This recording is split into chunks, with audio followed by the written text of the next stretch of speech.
Play ball, Montana. That's the main takeaway from the Montana High School Association's letter to schools on Monday morning. That and its return to fall activities guidelines start the season as scheduled on time, but of course, some changes are in store. Along with the National Federation of State High School Associations, the MHSA Executive Board believes the resumption of sports and other activities is crucial to the growth, development, and mental and emotional wellness of our Montana youth. With that in mind, the MHSA Executive Board set out to find the appropriate directives, requirements, and considerations to conduct activities this fall. The result?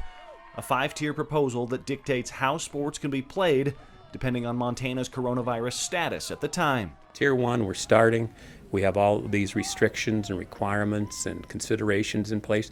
But let's say we have an interruption. Then we can look at Tier 2 where we're going to cancel non-conference games. If we have a longer interruption, then we can look at Tier 3 where we cancel all non-conference games and shorten the conference schedules. Tier 4 would be even a longer, maybe we start and play for quite a while and then get a real long interruption.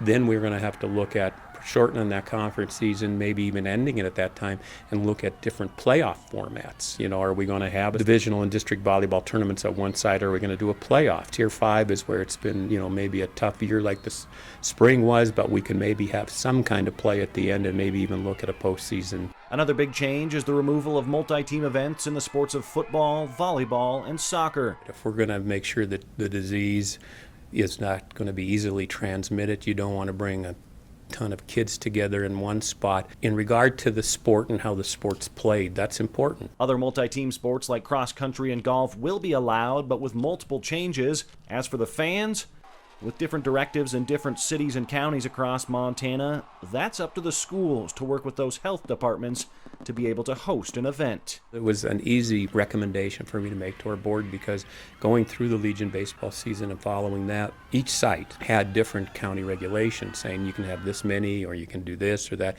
which that's their call. So we want to make sure we leave it there so the schools can work with them, you know, submit plans like the baseball teams had to do and get those approved. There will be different changes for different sports. In fact, the All-State Band, Choir, and Orchestra Music Festival is the lone cancellation to date.